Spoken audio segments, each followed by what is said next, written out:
Every year, Christmas meant one thing for me: family. I'd spend weeks planning it, baking his favorite cookies, wrapping gifts, decorating the house I bought for him when he said he wanted independence. But this year, things felt different. He hadn't called, no texts, nothing, so I called him just to ask what time I should come over. He picked up the phone and said, "Mom, I think it's better if you don't come this year. We just want to do our own thing." I laughed. I thought he was joking, but he wasn't. "We just want some space," he said. Space, the same space I worked 2 jobs to give him. I didn't argue, I didn't beg, I just smiled and said, "Of course, honey. You deserve your space." What he forgot was that his space still belongs to me, the house, the mortgage, my name, on every single paper. So, I made one small payment adjustment, just enough to make sure Christmas won't be too quiet after all. He didn't want me for Christmas. So I took back the house. The next morning my phone wouldn't stop buzzing, call after call from my son I didn't pick up. Then came a message. "Mom, the bank just called. They said the mortgage payment was canceled. What's going on?" I stared at the screen for a moment and smiled. For years I was the one fixing his mess. Every late payment, every forgotten bill, I handled it. But this time I let silence do the talking. A few minutes later another message popped up. "Mom, please, we can talk about this. Don't do anything crazy." Crazy? No, son. Crazy was working myself sick so you could live comfortably, and then being told I wasn't welcome for Christmas. So I replied with one simple line. "Enjoy your space, honey. You finally have all of it." I turned off my phone, made myself a cup of tea, and for the first time in years, I actually felt peace. He wanted a Christmas without me. Now he'll have one, just not in that house. It was 2 days before Christmas when I heard a knock on my door. I opened it, and there he was, my son, standing in the cold, eyes red, face pale. He didn't look angry. He looked lost. "Mom," he said quietly, "they're saying we have to leave the house. I didn't know it was still under your name." I nodded slowly. "I know you didn't." He took a deep breath. "Why would you do this?" "I just needed some space. I didn't mean to hurt you." I looked at him, really looked at him. The same boy who once made me handmade cards on Christmas morning, now standing there like a stranger. "Space," I said softly, "is a funny thing. You asked for it. I just gave it to you." He lowered his head. "Mom, I'm sorry." For a moment, I wanted to forgive him right there, but sometimes lessons don't come wrapped in forgiveness. They come wrapped in silence. So I just said, "Merry Christmas, son," and I closed the door. As I stood by the window, I watched him walk away. No words, no promises, just snow falling between us. Cold, quiet, and final. He didn't want me for Christmas. Now he finally knows what that feels like. It was Christmas morning. The house was quiet. Too quiet. No phone calls, no laughter, no sound of wrapping paper tearing open. Just me and the sound of the clock ticking on the wall. I thought I'd feel proud, strong, satisfied that I finally stood up for myself. But instead, it felt empty. I looked at the tree in the corner, still decorated, still glowing, and underneath it, one last gift I had wrapped weeks ago. It had his name on it. Just then there was a knock on the door, soft, hesitant. I opened it, and there he was again, my son. No pride this time, no excuses, just tears. "Mom," he whispered, "I'm sorry. I forgot what really mattered. You, family, everything you've done." I didn't say anything. He stepped closer and held out a small box. Inside was a key to his house. "I want you to have it back," he said. "It's always been yours anyway." I smiled. Ed. Maybe revenge had done its job. Not to destroy, but to remind. I took the key and whispered, "Welcome home, son." That morning we sat by the fire. No gifts, no fancy dinner, just forgiveness. And for the first time in years, Christmas finally felt like Christmas again. A week had passed since Christmas.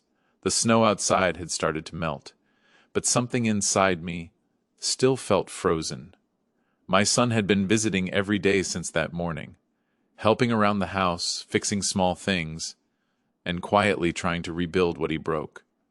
I could see it in his eyes, guilt mixed with love, And every time he said, "Thanks, Mom," I heard the little boy he used to be. One evening, as we sat by the fireplace, he said, "Mom, I've been thinking, I want to buy the house from you, properly this time, with my own money. I want to take responsibility." I smiled, not because of the money, but because he finally understood what it means to earn something. I nodded and said, "I don't need your money, son. I just needed your respect." He looked down, then quietly whispered, "You have it. Always." For the first time, the silence between us wasn't heavy. It was peaceful, the kind of peace that comes when the pain finally turns into understanding. I stood up, looked out the window at the fading snow, and said, "Next Christmas, let's decorate the house together." He smiled, that same childhood smile I thought I'd lost forever. Maybe revenge had started this story, but forgiveness wrote the ending. It was the first week of January, the Christmas lights were still up, but the holidays had finally gone quiet. That morning I found an envelope on my kitchen table.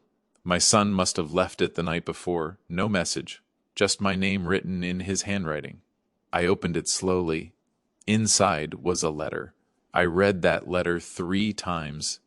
Each word felt like a warm blanket around my heart. The tears came, but this time they weren't from pain. They were from peace. I folded the letter and placed it under the Christmas star on the tree, a reminder that sometimes the hardest lessons bring the brightest light. As I turned off the lights that night, I whispered softly, "This Christmas was never about gifts. It was about growing up, for both of us, and for the first time in a long time, I smiled because revenge had ended, and love had finally taken its place. It's been 3 months since that Christmas. The snow is gone. The cold has faded, and for the first time in years, my heart feels light. My son and I talk every day now, not out of guilt, not out of habit, but out of love. He's working hard, saving money, and every weekend he comes over to help me in the garden. We don't talk about the past anymore. We just live. One afternoon he said, "Mom, remember the old house? I'm thinking of buying it back, but this time I'll put both our names on the deed." I couldn't help but smile, not because of the offer, but because he finally understood what family really means. That evening we sat outside watching the sunset. He looked at me and said, "You know, Mom, maybe losing the house was the best thing that ever happened to us." I laughed softly. "Sometimes, son, you have to lose a roof to rebuild a home." We didn't need Christmas lights this time. The warmth between us was enough. And as the sun dipped below the horizon, I realized something revenge might have started my story. But love was always meant to finish it. Stood my son, holding a microphone.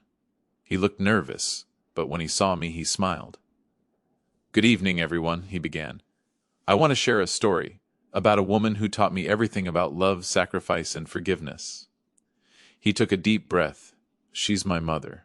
Last Christmas, I made the biggest mistake of my life. I pushed her away, the one person who never stopped giving, and when she finally took something back, I realized how much I had taken for granted." The room went silent. Tears filled my eyes as he continued. "She didn't take revenge on me. She taught me a lesson in love. And today, I want to give her something back." He turned around and pointed to the screen behind him. There it was, a photo of the house, and underneath it the words, "In her name." He had bought it back, and transferred it fully to me. The audience clapped, but I couldn't move. He came down the stage, hugged me, and whispered, "Mom, you gave me a home, now it's my turn." I held him tight and said, "I never needed the house, son. I just needed you to come home." And that was it, the final gift, not the house, not the apology, but the love that finally found its way back. It's been 2 years since that Christmas. 2 years since the silence turned into words, and the distance turned into understanding. My son has his own family now, a wife, a little girl with my eyes, and a home that's filled with laughter instead of pride. Every December they visit me first. No phone calls, no excuses, just love. We decorate the tree together. And he always lets his daughter put the star on top. Sometimes when I watch them, I think about how far we've come. One lesson, one broken heart, and somehow it healed us both. He often says, "Mom, I'll never forget what you taught me that Christmas. I smile and reply, it wasn't about the house, son. It was about reminding you where home really is. Now, he tells this story to others, at family gatherings, on podcasts, sometimes even at schools, about how a little pain can turn into a lifetime of wisdom. And every time I hear him speak, my heart whispers the same thing: revenge fades, but love leaves a legacy. It's funny how stories change with time. At first I thought mine was about revenge, a mother's way of showing strength after being forgotten. But now I see it differently. It was never about the house. It was never about money, pride, or anger. It was about love, and how love, when taken for granted, can break quietly, but also rebuild even stronger.